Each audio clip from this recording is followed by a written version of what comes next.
I started going down to the rock pools one day in early August 2020. While out on a daily walk, I stepped off the path and headed towards the rocky southern end of Newcastle Beach, where nobody goes. The vivid lime green algae had caught my attention.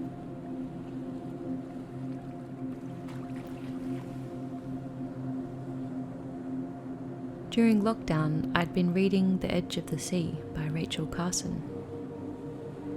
As the daily news washed my body with cascades of anxiety, Carson's scientific prose felt reassuring.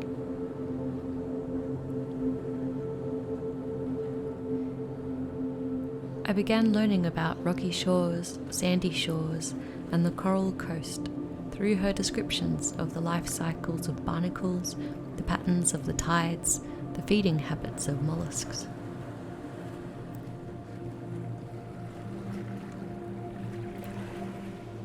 The world of humans had been ruptured, but in the intertidal zone, whole communities were following their own biological rhythms through deep time, evolving to meet the harsh conditions of their environment.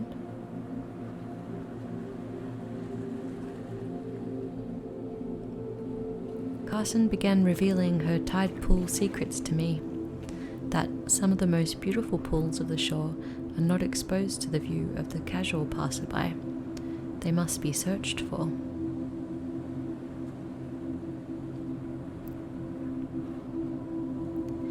So, that day in August, I went looking. The pools I found had formed in aesthetically pleasing shapes, rectangles, near-perfect circles, an unusual wiggly shape.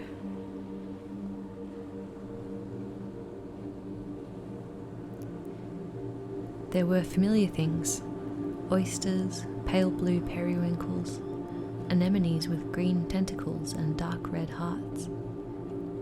And there were things I'd never seen before. Were they the chitons I'd read about? As I looked closely at the rock pools for the first time, I began to wonder if I had ever truly seen them. In the weeks following this, I began to visit many other places.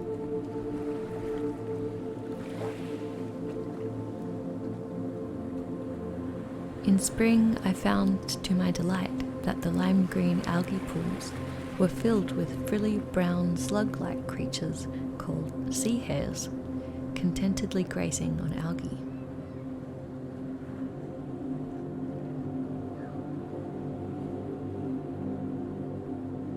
Each time I peered into a rock pool's pellucid depths, my fears about the latest COVID-19 wave dissipated.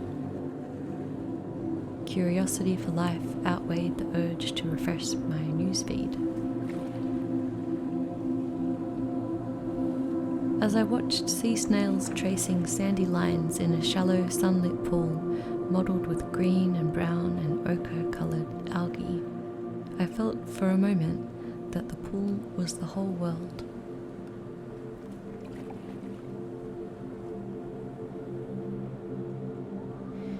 It had taken the anthropause of the pandemic for me to slow down and see the animal life around me, to appreciate how this added depth to my own life.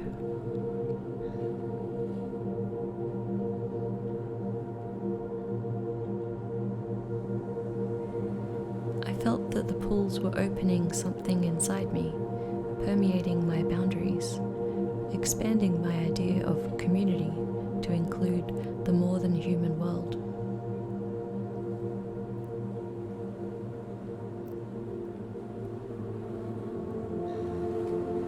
My eyes filled with colours and shapes of the rock pools, and the mysterious world rushed in.